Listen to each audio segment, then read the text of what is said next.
Property Graduate is proudly sponsored by Certax Accounting.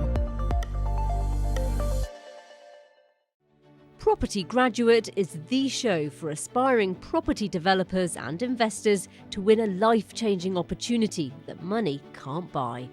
The prize is twofold: forming a property company with renowned property guru John Howard and owning 50% of the shares.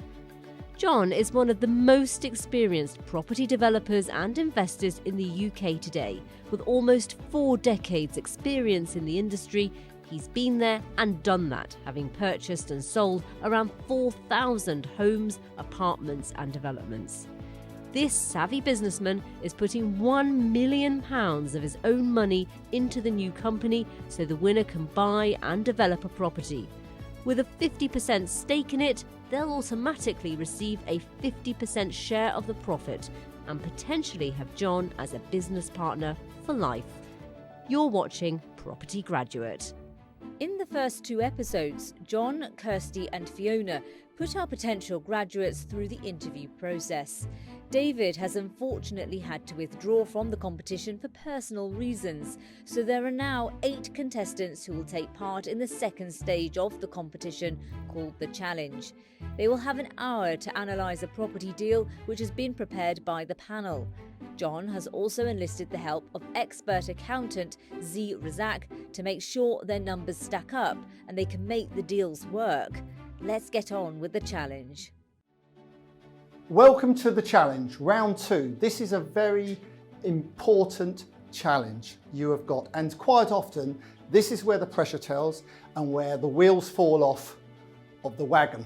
Today I want to introduce you to Zee Razaq. Zee is a top accountant. I brought Zee in because he's better at figures than me. So he's going to be sitting in my chair and supporting Fiona and Kirsty. The challenge is all about a mathematical exercise of analysing a property deal. These deals have already been analysed, and Kirsty and Fiona and Zee have all got the information that has been gained on the development appraisal. So they have that already. It's up to you to do the same. You've got 1 hour to do it in. We can all do it in 15 minutes, where Zee might take a bit longer because he's an accountant. The rest of us can do it in 15 minutes. You've got 1 hour. There is no excuses here.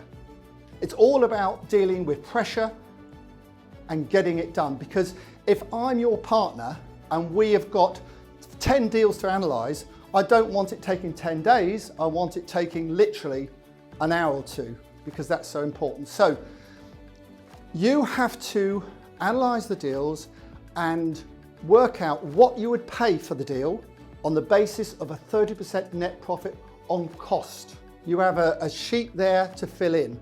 Don't over-exaggerate anything. Don't do more than you need to do. It's a simple exercise. So, Zee, what have you got to say? I think John's given a good insight. Get your thoughts onto the paper, think about the deal, think about all the different things, how you would analyse it, make a difference, and then let's get the fun ready. Remember, pressure is a privilege. You've got 1 hour starting now. I'm just going to have a sneaky peek and see how everyone's getting on. I feel the tension. Having a look at people's deals. There's a lot of zeros on here.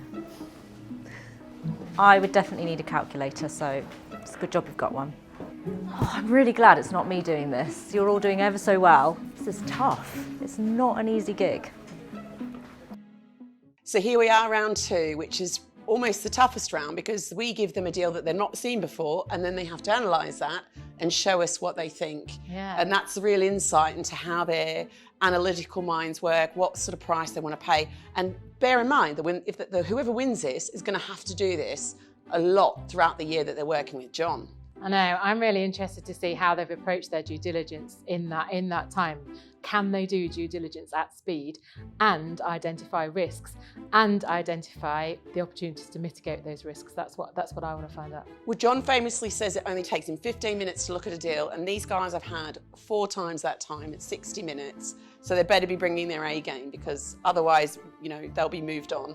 I love that part, because that is where the due diligence comes in and how they get the numbers to stack up, and have they thought through the process from start to finish. And we were talking about exit strategies. Maybe they need to have an idea of how they exit as well. Especially with John as your investor, you've got to get your numbers right. Yeah, and I don't think he wants a one-trick pony. I think there's some really strong candidates amongst the group financially. There's some other people who are stronger at sourcing deals, and I feel like they might not be so good at analysing. So their strong points will certainly come to the top once we start asking them questions. But also, incredibly, we have 5 women and 3 males, and we're picking 3 people to go to the final round, where we have a final with 3 women in it. Who, you know, potentially. Who knows? Wouldn't that be interesting? It would. For me, one of the biggest things is diversity, not just gender, but ethnic diversity. Obviously, got a nice natural tan. And I'm looking at this, and this is fantastic. So it's really got a lot of people from different backgrounds, and they're going to have different inputs. And that's why it makes this exciting. And we're going to be loving to judge this. Yeah. Absolutely. How's it going in there? Are you finding it really difficult? I just started, so I got a nice deal. So I'm glad it's a Barclays building, and it's not vacant, it's occupied, and we got vacant 2 floors up. So I was just hoping it should be a commercial, and I'm glad I got a commercial. You don't seem fazed at all. No, it was a good one. I'm lucky. I think I got a nice one this time. So, and also the time constraint, do you find that quite tricky, or are you quite good at looking at a deal and assessing it quite quickly? Yeah, I normally do, like, you know, I do already reckon a first 5 minutes when I go past deals through an auction, and then pick on the few that I want to work, and then spend maybe like 15 max minutes. But you got sometimes 200 or so you can't sit there all day. So you just have to do a first one to see if it works, and if it does, if you think it works, then do a bit more in detail. So I think it should be okay for time, if you let me out soon. How are you finding it in there? It's tough, isn't it? Actually, it's not as bad as I expected it to be. It's a deal I can work with. What about working under the time pressure? Because I don't know, I can do this sort of things I can do quite easily. I've gone through quite a lot of deals, and I can spot what's needed, so it's not too bad at the moment. So I've sort of put myself, you know, as John says, it can be done really quickly without the nerves, but yeah, it's good. What's it like in there? Do you feel under pressure?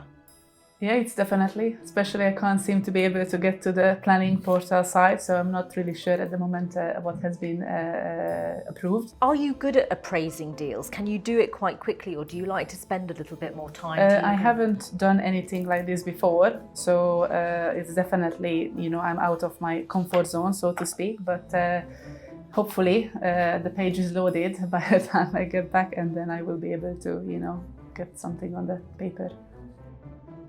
Are you good at appraising deals? Can you do it quite quickly, or do you like to take your time? No, I can do it really quickly, but when you've got the cameras shining, the lights on, lots of people in the room, it's a completely unconventional environment. So yeah, this is not how I would analyse deals classically. So Molly, how are you finding it all? It's a bit nerve-wracking, so I was a bit nervous over the weekend. Did a little bit of research on different strategies, commercial-wise, looked at different auction packs. But here today, feeling quite confident, quite like the deal that I'm looking at now. Are you good at appraising a deal? Can you do it quite quickly, or do you like to have a bit more time? I can look at a building. If I could touch and feel it, I can do it quite quickly, which sounds a bit bizarre. Numbers take a little bit longer in terms of you know, doing the research and stuff, but I've got tools that I use that helps me kind of get to where I need to get to. But I like to look at buildings first, and I can work things out quite quickly in terms of, you know, how many apartments I could put on there, and the creative side of things. Hi Geeta, thank you for Hi. coming through. Hi. I just wanted to quickly ask the numbers, how you filled in the main sheet. Yeah. We've got a lot of detail missing, and it's on the. Yeah, I mean, I didn't realise the first sheet until someone came and asked for it. So I've got it all here. I thought I was going to submit this one. So, and how did you find the process of going it's through okay. this deal? So the deal was a good one, but for a few things, but minor ones, but mainly all details were there. Okay. Well, as Zee asked, do you want to talk us through Yeah, sure. how Sure. you've analysed it to start with? Yeah, sure. So this is the blank building where the bank stays there. They've got a few more, and it's Barclays Bank, though they're closing out. But because they're staying, I'll just assume that they're going to stay till end. So I just valued the bank at 8% yield. So I got it there at 937,500. And what informed the use of an 8% yield? And normally with user, if it's London, will take a 5% or a 6%. Because it's Penzance, I used an 8% Okay. yield. And did you do any due diligence on the market rents for the ground floor commercial? So will that rent stay the same when Barclays get to the end of their lease? Definitely not. But I thought I'm just assuming the current status as is to arrive at this. But that's because that's what it will be if I'm going to put it on sale. That will be based on the current rather than what it might be. So I just stuck to what rent. I mean, I think you have to think with only 3.5 years left on the lease, however, how sustainable is the investment and what will it be worth? It wouldn't be Barclays because they're literally closing down all the banks. So I didn't. I just left it as that. Okay. Yeah. So the bank I valued at 937,500, and the first floor half of it is occupied by the bank, and we have the other half vacant. So I had, depending on based on the square meter what's available, you could put a 1 bed like a 37 square meter and a 61 bed, and still will have enough space for the either for a lift or for a stair. And on the first floor, again, I've just left enough for a stair landing, and then calculated for 5 37 square meter flats and 1 61 square meter 2-bed flat. The first floor I didn't best suited for SA, I thought, because it's sharing a commercial space, wouldn't rent really well, even if it's just for rental next to a thing. And the Penzance, where it is and where the particular property is situated, it's very well, quite affluent. The population profile was very, very good. So definitely the first floor could do an SA, even if not. And the first floor and the second floor again, because they all face the sea, we could have a premium, but I've not included the premium because I couldn't find any flats which sold with the premium. We haven't got very much information here on how at your build cost. So talk us through what the build cost arrived at 500. I'm just rounding it off to the nearest 1,000. Yeah, so the build cost is 555. I was a bit certain with this. I actually went with 150 per square foot. Being a Barclays bank build looks like a proper sign. It's not going to be too much, no foundations. Or nothing. So I thought 150 was okay. Another thing I was comfortable with 155 was exactly how much I spent with the finance cost as well. My previous one was exactly 300 square meters. With the interest, mine was 550. So I was sort of comfortable when I arrived at 555. And there is still on. I checked in the council, and they do have still that area comes under Penzance in. I think they've split into stage 1, 2, 3. That's in 4. So 40,000 still is payable, and the interest cost on that came up to 83,000. So add them in all, and the selling cost as well. Selling cost, I said if we did sell the flats, don't go with the SA, but someone did decide to build it and sell it on. So I put selling fee of 20,000. That includes legal fees on the individual flats and 2% sale fee. So in total, the whole cost came up to 698. I went with a 30% profit, so that's 490. So and then I arrived at the purchase price of 945. So you said 490 profit, yeah. But on your front sheet you've put profit of 641. Sorry, no, sorry.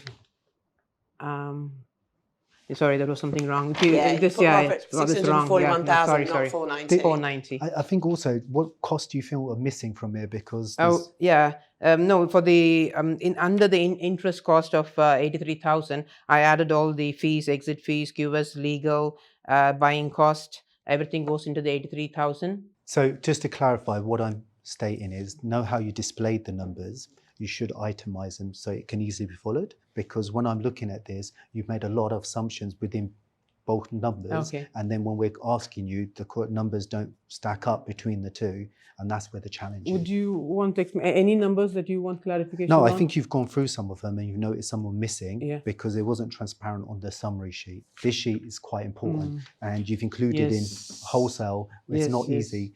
Like marketing costs, for example. Are they being included? Yeah, marketing costs, I got it as the selling fees of 20. Yeah, no, this is, if you did subtract these two, you would get it. I mean, it's like the GDV 2137 and the purchase price 944. If you just keep it to the nearest, so 2137, purchase price 945, and 30% would be like 490. And the rest, if you subtract it, it's 698. And 698, if you subtract 555, the build cost, and the sell 40,000, you get the selling fee as 20,000. Yeah, and it makes sense now you've talked it through. But if you were working with John and you presented him with this, how do you think that would work? Yeah, I should have written it down properly. Yeah, because it's hard to get your head quickly around the numbers. Is this a deal you would do? Yeah, this one at the price at 945. And why? Why is it a deal? Yeah, because I actually did bid on two of them very similar. One was in Norwich, another one in Sittingbourne in Kent. It's just that normally it's really nice, easy to do the bank buildings. They're all in straight lines. Of course, the safe's there, but otherwise, it's really easy to convert them. Not many, and they're all streets. It's quite straightforward. And where they are, this place is really good. This particular area in the Penzance is really good. And your number was really quite close to what we'd analysed it out, actually, as well as the GDV. Okay. So it might have been in a bit of disarray and could have been written out in a better way. Sure. It was, you still got to the numbers that you needed to get to. So it's a 10,000 square foot building for a guide price of 900,000. What does that say straight away? It's cheap for what it is. Below construction value, 88.5 per square foot. You couldn't build that building with that kind of price. No, the reason is, that's why I immediately thought, the thing is, because you have the bank downstairs, which is making the money, just the bank will go for 900K. So what we're just trying to do, what else can I do with the 2 floors which I have for free? So if it's just the bank, we would buy for 900. Yeah. So what do I do with the upper 2 floors? Okay, let me build something, but still I'm putting 555, taking out a bit. So I think that's how I'll see it. Because that would have been the difference between, say, 944,000, only 40,000 over the guide, or being able to bid $1 million on that, over that magic second. Being Barclays, I wasn't too sure if I could just, with Barclays, let me do this. It's going to be forever. It's not that. They're just closing down everything. So this would definitely be one of the ones they might close down. So, you've got to look at what it should be later. If it's just for another, 2 restaurants or something, a hairdresser, what would it, so that will yield at 8%. So I thought, if you cut it down, and maybe 4 years down the lane, if I have 4 shops or 5 shops, would I go on an 8% yield? And you might have already done the upstairs. So then you're at the stage where doing the ground floor wouldn't be a problem. You'd have cash flow from the upstairs or the sale proceeds or something like that.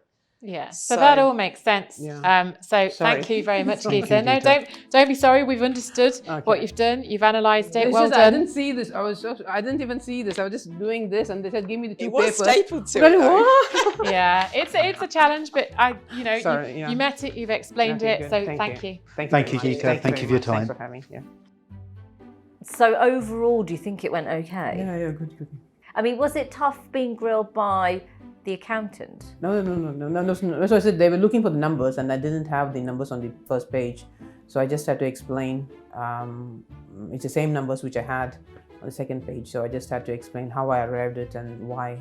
So it was okay. So welcome, Felicia, and I'd love to see your calculator, fellow calculator wielder. So remind me, you do property on the side, but you work full time, is that right? So I used to do property on the side when I worked full time in the city, but now I just do property all the time. And what was your profession in the city? I was an actuary. Okay, so just a bit confused because we've obviously had your sheets through. Right. Kirsty, did you want to?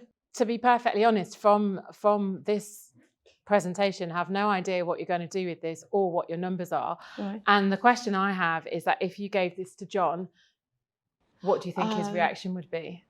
Okay, what I wanted to, it looks a mess, but I did show my calculations here. Basically, sorry, I'm messy actuary then. Yeah, the numbers are there. So basically, I would just have to obviously talk him through. So, well, I think, the point I'm trying to make is that John's a busy guy. Yeah. As are we. If you want to work with someone like John, you need to be able to present a deal, a summarised deal with the numbers that he can assimilate in 15 minutes flat. I can't assimilate No, this what I've got in here, 15 minutes flat is my key point. So you're going to have to talk us through what your proposal is and your numbers, because I can't see them. I'm saying to John that the GDV is 2.28 to 2.39.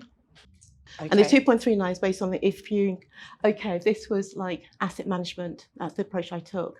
We've got this lovely parade of shops in a really good location. And so what I did was to go, okay, we've got a vacant unit. So I worked out the vacant unit, and based on I feel like a jigsaw puzzle, there's some prices. So the ground floor, there's one section where you got the ground floor unit. So I sort of rounded up, it's £300 per square metre. So I then sort of worked out what the ground floor, the total cost of that vacant unit, and 60k rent, using the 12.44 yield given in the auction pack, made and increased the value by the 482,315. So that's trying to find a tenant for the vacant unit. Yeah. And how likely would that be now to find a tenant for a vacant 3-floor nightclub? Based on my kids, they're still going out partying, so I still think there's demand for it. It's an excellent location, Harrogate. So yeah, I still think that it's for the right location. There's still demand. Yeah. I still go clubbing. My kids Did that nightclub closed? Well, so why did it close? Yeah, demand for clubbing.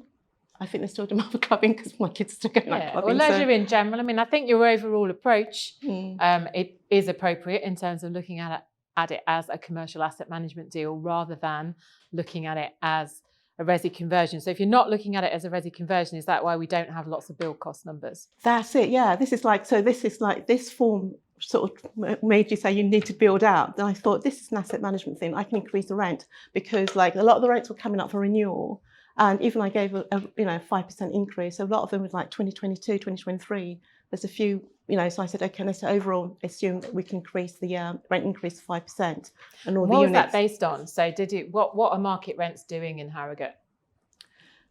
That was, I didn't have a chance to look at what the market's doing, but it's like, based on the assumption what Harrogate is, it's like, it's a desirable location. So it was like, yeah, it will be desirable. It's not like it's in a different location where there's like, it's dying. I was actually in Exeter over on Friday, and that's like transformed over the last 3 years. So some parts of the city, of the UK, things are going like... Yeah, absolutely. There's lots of parts that work as commercial, but I would say...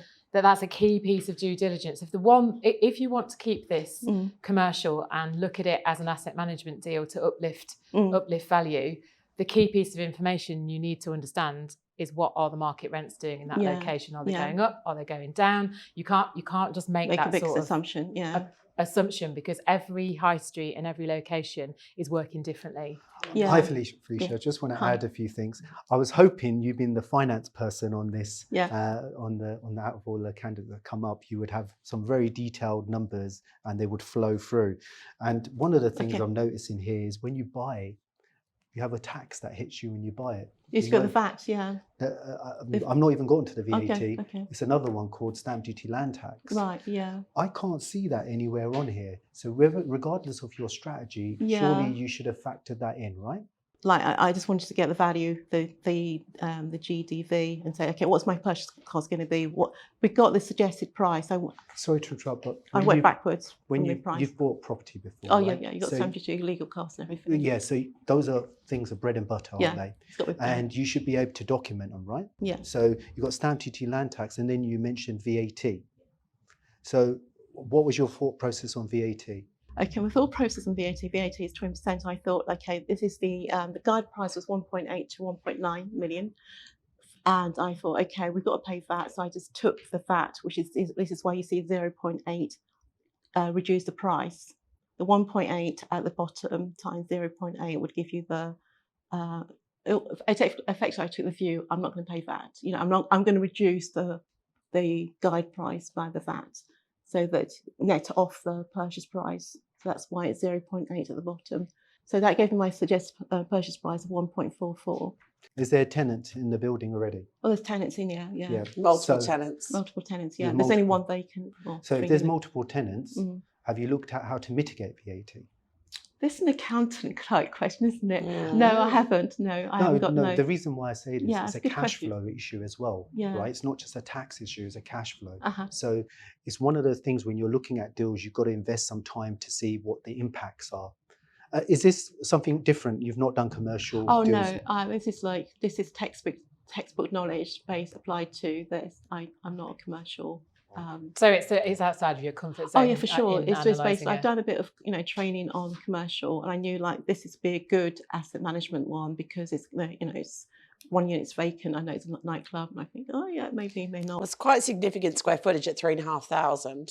Did you consider maybe a smaller footprint hospitality venue, and then potentially some resi, sort of a bit of a CMO, commercial multiple occupancy? So split it, retain a smaller nightclub space. I thought, that I did put this, the exit strategy is to do SA units because it's a good prime location for Turkish baths but I thought, if you're living there, would you want the noise? You don't want me too close to the nightclub. So yeah, I mean, you did mention that it's grade 2 listed. So what bearing does that have on things as well? Okay, it's things like you need. Yeah, this is what sort of made me think, let's just do the asset management because with a grade 2 listed, you need to go through the English heritage. You can't change the outside. Yeah. There's extra costs. You've got to keep everything, maintain everything as it was, and it may be a conservation area as well. So I thought, there's only one unit of so many units. Why not just keep it as it is and just increase the rent and asset management?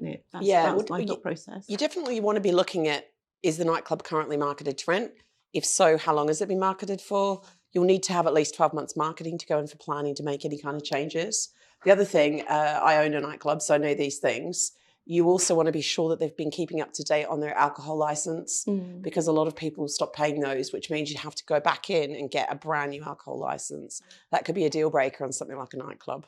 Just to summarise, obviously, time is always at the essence. Yeah. What would be the one big thing that you would do to woo John to win Property Graduate 2023? What would be the thing to show value? One thing. What would you value to John? Yeah. Oh, okay. The value would be that I love numbers. I can, with knowledge, with bits I don't know, I can analyse a deal quickly. I can do a high level and think, okay, that will work, that will not work, and that's what John wanted. Is it going to work in 15 minutes? If not, I can then do. If it does work, then I can do detailed analysis, and I can analyse things to death. Does this one work in your opinion? Yeah, I can see this working for sure because I can see how you can increase the rent and you can asset manage it. And then I take the point Fiona made about the nightclub. You could actually split it up a little bit more because it's a big nightclub. And I know, is Harrogate a place where they can be big clubbing? It's not like Liverpool or Manchester or Leeds. So that's a good point. And the cash flow, I take the point about the tax and the cash flow. And I can't believe I missed the stamp duty. So that was nerves I put it down to. But yeah. Thank you. Thank you. Well done. Thanks, Alicia. It wasn't an easy one. How did it go? How do you feel? I think it went well. I mean, I really enjoyed the sessions, and it was just nice to. It was really stressful doing the exercise. What more? I just thought that 1 hour went quite quickly, but yeah, I got the numbers down and understood what was needed to be done. So welcome, Alice. Nice to see you again. And how have you been feeling about the deal that you were given today? It was definitely something which was out of my comfort zone. Obviously, I haven't done any commercial conversion beforehand, but I tried to give my best, and then I know there are some mistakes I have made. This was time pressure, couldn't open the original plan, spent like 15 minutes trying to get to it, but finally I get to it, then I was at least able to get some numbers on the sheet. So, and this was, I believe, was a deal where you have this VAT applicable scenario as well, which is again something I haven't dealt with it, I read about it, but I will walk you through once we get there. I mean, it had a strong GDV, didn't it? And many units with commercial on the ground floor and residential PD to 16 flats and a potential of going up into the airspace as well. Yeah. So how did you approach this deal? Firstly, I looked at comparables within like 0.1 to 0.3 mile. There was a lot of sold comparables in 2022. I took the average of £450 per square foot. There were a few units which had a very high square foot price over like 600. I wasn't sure what quality. I couldn't find any images, so I went with the 450 roughly average. Then I tried to look at the planning portal, what exactly the units which have been approved. On the document, it said 16 flats, 10 one beds, and 6 two beds. However, the actual plan was 2 studios on each floor, 8 one beds on the 2 floors, and like only 4 two beds. So based on the development potential, I think it was 670 square meter. I just multiplied it with my conservative 450 resale price, and then I got the done up value for the flats, which is about 3 million 1.3. Then I looked at the 3 commercial premise.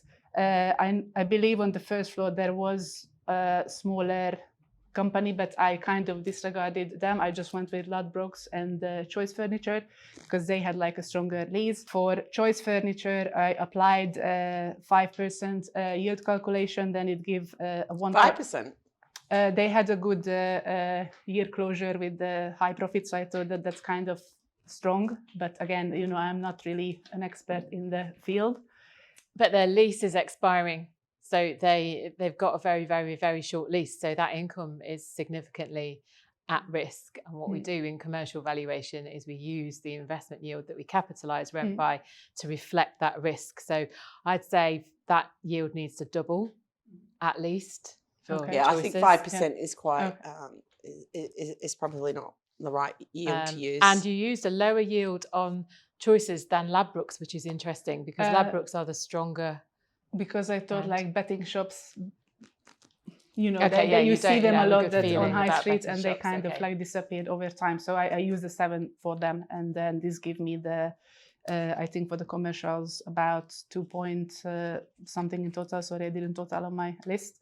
Then from the 5.1 million, I took the 30% margin off, so that gave me the envelope around 3.9 million to work with, which includes my purchase, all the cost and everything else. Build cost, it's a conversion, so I allowed 1,250 per square meter because it's in London. I did a 10% contingency. Do you think 10% is enough? At second thought, looking at the building again from outside, it looks quite ugly and oldish, so probably it was a little bit not there. Maybe I could have added 15. I believe my stamp duty is where I kind of got a bit lost because of there is VAT applicable on the building. I knew that if you were to buy the whole lot as a transfer of going concern, you won't have to pay. But then if you have like part commercial, you can claim the 1614. Don't you have to be a resident of the building to do a transfer of going concern? Then? No, that's a really good point. I was going to ask you how you're going to mitigate the VAT and therefore the stamp duty on the top of it. There's 2 ways. I think you're getting confused between the 2. One of them is a transfer of going concern, which you do as something called a 1614A, which I think is applicable here. But also another way is, depending on what exit strategy you're doing, you can do a conversion and therefore you can do something called a 1614D. Sorry guys, getting a bit technical. Yeah, but I think that will help with the cash flow. You've had a go, you know, you've had a go at looking at that, which was something you've not dealt with before. And you'd always bring a tax advisor in to deal with that. You wouldn't be really expected to do that yourself. Yeah. I think it's always important too with these sorts of analysis, and I'd expect that if you were 2023's property graduate, you'd be sending a very brief summary sheet to John to be sure that your numbers actually add up. Because when I take your GDV and minus cost and profit, you're out by about 10 grand. Might be a small thing. I'm not a numbers person like Zee is, but you know, you just need to do that one last check to make sure all of your numbers are tallying, just so that it looks professional. I think the other thing is we don't know what timescale this project is on. What timescale are you working on? So I actually thought for the actual conversion, maybe like 12 to 18 months. And I know that in the planning as like maybe a second phase, there was the option to do like, you know, extra stories. When I looked around the street view, all of the buildings seemed pretty much in the same height. So I wasn't sure if the local planning would be happy to, you know, have like a high story building there. In the back of the building, there was a single flat roof area. And then again, my thought was like, because of the permitted development, you have to have lights access. If you develop that further, then maybe you have to reconfigure the whole plan.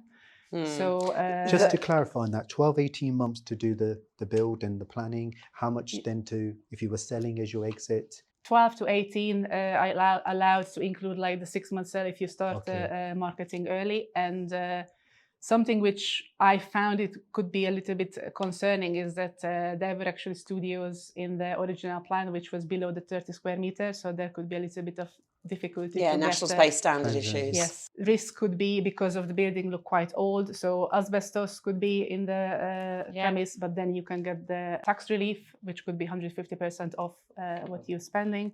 I'm a fan already. Asbestos, land remediation relief, 150%. Fantastic. And because you haven't listed any surveys or things that you would have considered. Yeah, time was definitely a pressure, and then I got a little bit scared when I couldn't access the plan, so I spent 10-15 minutes to try to open it, and then at the end, finally. Okay. I got So somewhere. what do you think exit strategy wise? What do you think the exit strategies could be? So it could be for first-time buyers, maybe for rent it out. So I looked at the rent for in the area. Studios around 1,100 per calendar month, 1 bed's 1,300, and the 2 beds for 1,500. The transportation link is very good because it's only about 500 meters from the station. I believe in the borough nearby there are also universities like London Business School, so maybe like you know, for students or somebody who wants to get to the.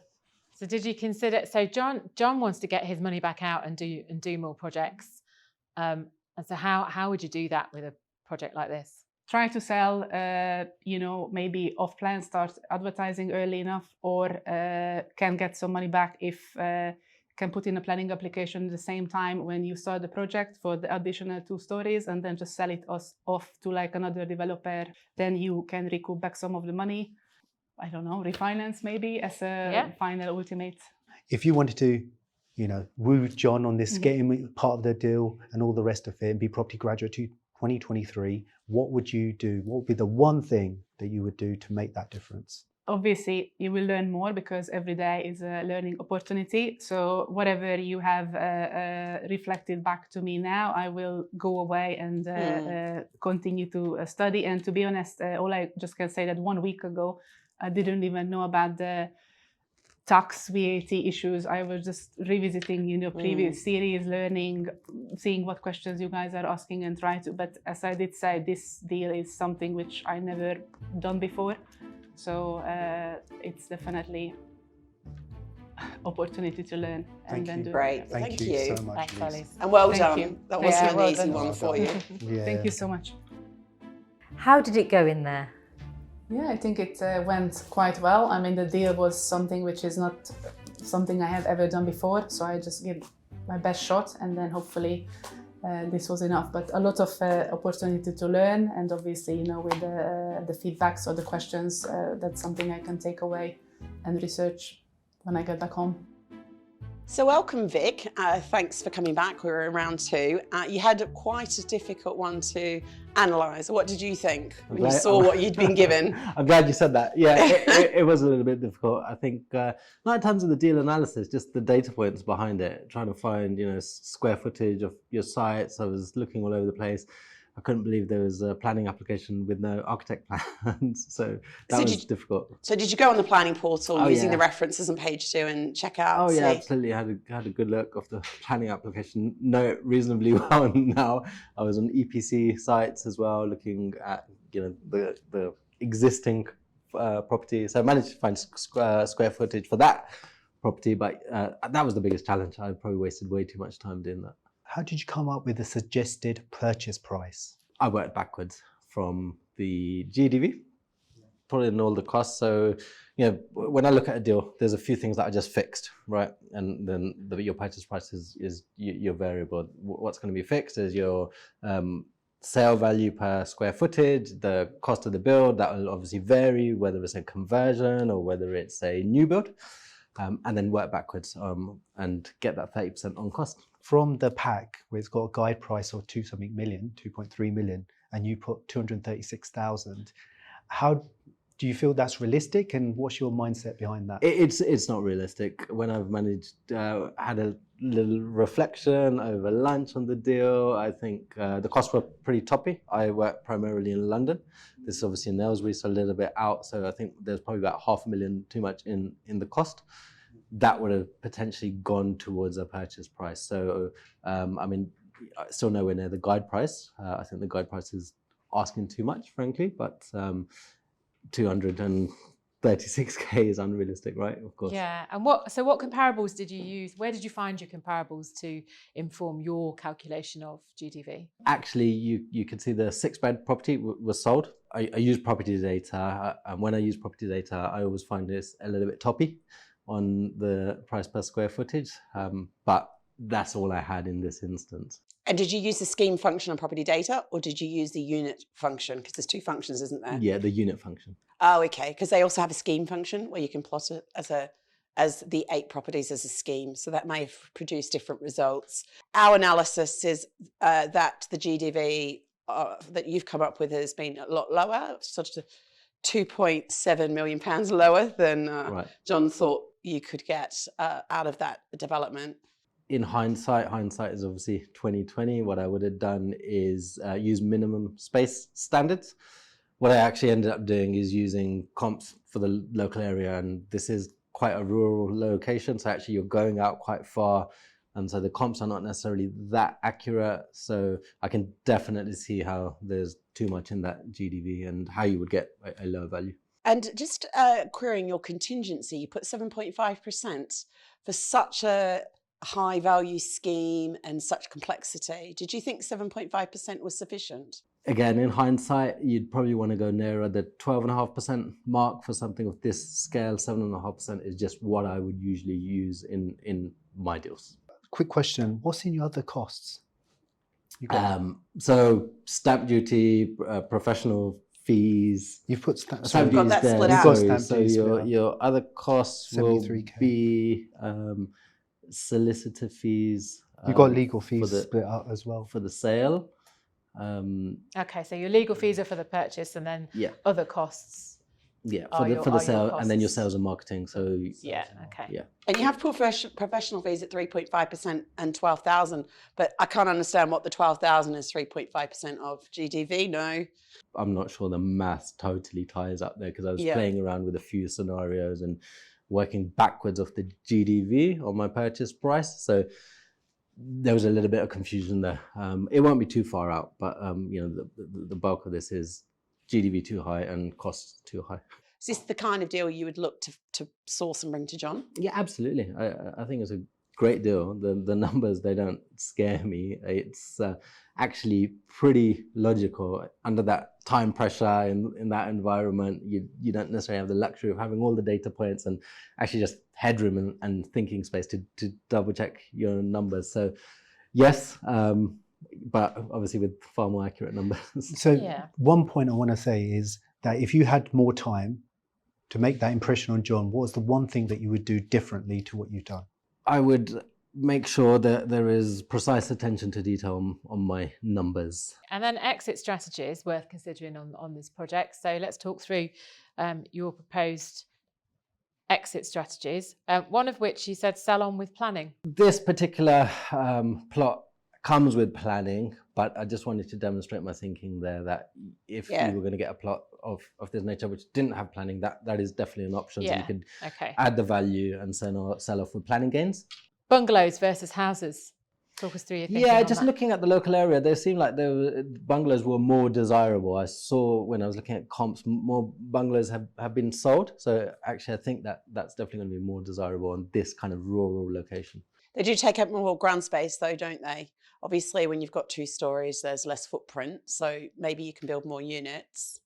Yeah, absolutely. I mean, it felt like you had the space to play around with there, and your build cost not necessarily going to be massively different. So that was the thinking, but clearly, I'd want to get better advice. Build costs are different on bungalows because you've only got 1 story to build. Okay, and so it actually brings your build cost down, but Fiona's right that it takes up more land mass. So it's it's working out which is the better. Yeah. Did you look at the demographic of who lives there, age of population and things like this? Because bungalows tend to be for people who are more elderly who don't want to have a second floor. Yeah, exactly. No, I didn't get a chance to have a look at that, but I took that data point from just comparing what had been sold in the local area in a very close vicinity, and it felt like the demographic must be older because there were so many bungalows that had been sold. How long do you feel it would take you to sell? Because you mentioned earlier, you reckon it'd be 12 months to sell all the units? I think in 12 months you should be able to sell all of them. Just last question, this is the accountant tax advisor coming out at me. How do you put these deals? What software do you use and things do you use? I work on Excel primarily. Love it. I just want to know, our analysis shows, a purchase price of around 2.1 million, and you've come up with 236,000. How are you going to persuade the seller to sell it at such a significantly discounted price? I mean, look, I think that figure is pretty unrealistic given what the guide was and obviously the deal analysis. But nevertheless, you'd look to negotiate on any deal. You want your first answer usually to be no, so you know what you're playing with. In terms of persuading the seller, I mean, there's a couple of options, right? You could share your plans with them and potentially offer up a proportion of the profit if that's that's a road you want to go down. On that point, what is a realistic value? Because as you've said, that's a bit unrealistic, isn't it? It's 10% off the guide price, right? So obviously you wouldn't be auctioning. What would you feel is realistic? I mean, I'd want to work backwards from the GDV. So without having that in front of me, and getting a 30% profit, having the cost right, I wouldn't like to say. Thank you from me anyway. Thank you for thank you, Vic. Thank you. Vic, how did it go? I feel like it's been a very intense, tough morning, and not massively positive about the next step. Welcome, Molly. Thank you. So how did you find the process of analysing this deal? This was quite an interesting one, actually. It's kind of something I'm quite familiar to, so I've done something similar to this project. So when I saw this one, I was quite delighted. Relief. Relief, yes. And what was your approach to analysing it? So I looked at this, I looked at the area, Romford, and when I first looked at the building, I thought residential apartments for the uppers and keep the bank as is, because obviously it's got a new lease. And then I thought actually just across the road there is the building's gone higher, so I thought actually there's a present in there to kind of go up more. So that's when I decided then to put an extra floor, to put a mansard roof up there and get some more apartments up there. But I thought actually it's quite good. Parking wouldn't have been an issue, so you didn't have to facilitate any parking spaces because of the location, but kind of bike store and bin stores, if we could facilitate that. But I thought it's quite an interesting one. Do you feel you covered all the cost in this sheet, in the summary? I covered main costs. So when I was kind of doing a quick analysis, these are the kind of things that I would look at in terms of the build cost, the seal, the legal fees, and even so the finance in there as well. So I feel I've covered most, but then you've got your planning and you've got all those things in there to come as well. So I'm just curious, you put the finance cost in, but you've not put the estimated timescale at the top. From purchase all the way to build, I kind of said around about 24 months. Oh, okay. Well, you left it blank. What's the split of that 24 months? So in terms of purchasing the building, I thought that's going to take some time, and then kind of going out to planning. I mean, it's not in a conservation area, so there's going to be no hurdles in that way. And just basically going out and finding the right building team. That's why I kind of just gave myself that amount of time to do it. But I think the actual build should take no longer than 9 months. You've used 6% as your yield to capitalise the rent on the commercial. Yes. So why have you used 6%? So I thought the bank is quite a good covenant actually. So that's quite a positive. And the fact that they had actually renewed, so there's a new lease for 5 years. And I thought if I'm going to go out to lending, at least I can say, look, for the next 5 years, this is what it's going to yield. So that's why I gave it 6% and I valued it at 1 million. But did the rent not go down from 75,000 to 60,000 on renewal? So I based it on 60,000 rent. Do you think that's sustainable, looking at the trajectory of rents in Romford? I mean, it's difficult to say, but actually looking at the bank and the position, I think they would have done their due diligence if they weren't going to, that's why they've got such a short term. It's not another 10 year or 25. So they'd been quite conservative, say 5 years. And then that's when I thought, well, they're quite confident. So I was quite confident. And just to have a quick look in the area, there weren't that many other vacant shops, especially large shops. So I was quite confident with that. Going back to the cost side, for a few costs I can see missing, which I thought should be quite important. Okay. Stamp duty, land tax. You've not mentioned that Did you think about that? So the land tax I didn't put in there, but when I kind of put the CIL and the legals, I kind of put You rolled it in there. I kind of rolled it in there because that's how I kind of just put everything with the legals, and that goes off with the legals if you like. So that's how I. And professional fees are rolled in there as well, are they? So in terms of the professional fees, I did put that in there. I did roll it into that figure because I thought, looking at what I've currently done previously, the legal fees, because there was it's not a listed building, I thought I could come in, just a few thousand for the planning. So you got to just over $1 million for your bottom line purchase price. Do you think that's realistic? I thought it was realistic. I would have tried to negotiate a bit more because there weren't all the full costs. How would you negotiate? It's an auction. Well, yeah. So I think that would have been my kind of cut off to think to myself, right? Right. Okay, yeah. This is me negotiating with myself. Yeah. That's your top line. So when you analyse these deals, going back to the cost side, but it's the 30K. You've put a lot in there. If you include marketing as well. The marketing I hadn't put into that cost, no. So you're saying it's going to take 9 months for the build and things like this, but you said 24-month project. So you're thinking it's going to take 15 months? Yes, well, I'm talking from the time you purchase it to kind of get things going. By the time you kind of instructed the architect, that kind of availability. That's why I've given myself the 24 months. So what risks do you see in a project like this? So when I first looked at this building, because of the position of the building, the first thing I thought, right, how do we build upon this building? There's not easy. The access is not easy. It's in a pedestrian area. So that was my biggest challenge as well as kind of risk. And in terms, every project has its risks. So, I kind of looked at, well, what happens if the bank no longer pays? I kind of looked, well, if you don't get the planning for uppers, okay, then let's look at what other covenants we can put in there and turn them into offices. So there's lots that you can actually do with this building. So that's how I started evaluating it. I think you've identified the right risks. What I don't think you've done is reflect those risks in the costs that you've put in this appraisal, because there is the risk, correct, of if the bank ever decide to close down, vacate and leave, and obviously that covenant strength is what's holding up the value there, and that it's correct that there is a risk. There's additional cost going to come in from the difficulty of the site, the access, no room for skips, that kind of thing. So you would need a bigger contingency on a project like this. So I think that would need to be built in, which will probably decrease your purchase price in eventuality. But you've identified the right risk, but then you've got to break that back to what that does to the cost. And I can't work out, you've got 100,000 for finance costs on costs of 1.7 million. You're saying it's 24 months, that should at least be double that. Yes. Do you feel this deal stacks up or not? Personally, I think it does. Okay. It does. And I was quite excited about it because there's quite a few things that you could actually do with this. I found it a bit difficult to get a bird's eye view from Google Maps to have a look, because obviously we don't know what's at the back, but I was quite excited by this one. Great. Well, we hope to see you in the next round. We don't know if you will make it to the next round. How badly do you want to make it to the next round? I do. I'm so passionate about this. So yes, I'd love to see you back in the next round. So a friend encouraged you to apply. Did they do the right thing? Did you mess it up in there, or did it go okay? I'm glad that they encouraged me to come today. It's been a good day. Did I mess up in there? I think I did okay. I answered the questions. There were a few things that I hadn't put into my deal in terms of costs and things, but I was quite happy with the overall. Next week, Martin, Victoria and Andreas will face the challenge, and our panel, John, Zee, Kirsty and Fiona, will decide which 3 contestants deserve a place in the final called The Deal, as they fight to become Property Graduate 2023.